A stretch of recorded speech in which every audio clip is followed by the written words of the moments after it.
A quick question for you. Who's on your top 25 and why do you need one?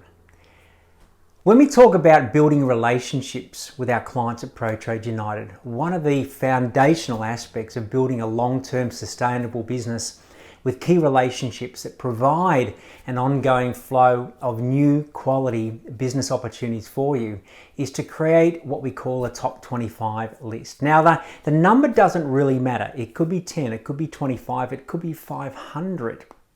But the concept that I'm talking about is building a list of contacts, connections, businesses, individuals that moving forward, if you had a quality relationship with every contact on that list, it would make a significant difference and impact to the future of your business.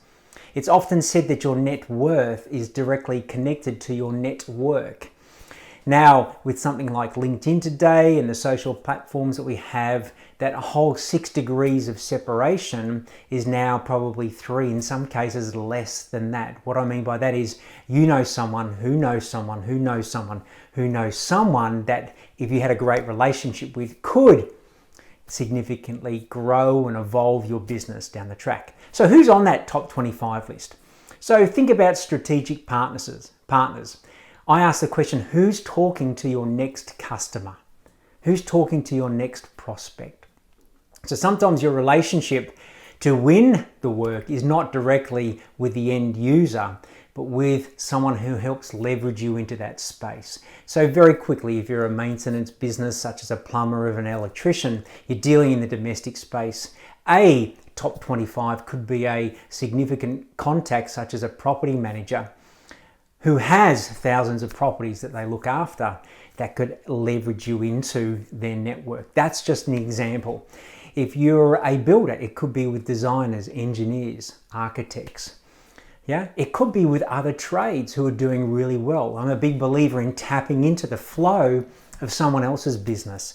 So if you have another organization that is winning lots of work, they're in flow, rather than you trying to create your own flow, what could you do to create a connection to tap into their flow, to add value, to support, to help, collaborate and connect?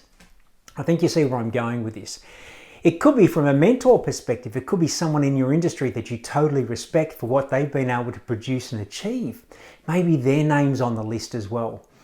Now, the key thing about this list, it is always growing and evolving. You might cross names off or add names to it. But one of the key things I always recommend is write it out and make it visual. Put it in a space where you get to see it regularly. The benefit of that, a little hard to explain, but we all have something called the reticular activating system in our body, in our brain. It's when we become aware consciously of an aspect that we want to attract into our life. It's amazing how evidence starts to show up in our lives to support us achieving that goal. It's a bit like when you select a type of car that you'd like to buy. You may pick a vehicle, a ute, a truck. You go out driving in the next week. It's amazing how many times that car or that truck pops into your conscious mind or what you see out on the road. That's how this works. Now, I've got plenty of stories of clients who've created this top 25 list. Then all of a sudden they've started meeting people who know people who are on that list. They go to functions and events and they meet people, the same people who they've created on that list as well. So that's a bit of fun behind the scenes. But again, if you're wanting to grow and evolve your business and also your life, having a list of direct contacts that you'd love to build quality relationships with, I firmly believe is an essential ingredient to that. So create your top 25. Maybe it's more than that. Make it visual and then go to work on contacting 1, 2, 3 or 4 of those a week moving forward. If you made a quality contact 2 or 3 times a week over the next 12 months, just think of the relationships that could come from that and the benefit it has for your business. All the best, have some fun with that, and I'll talk to you soon.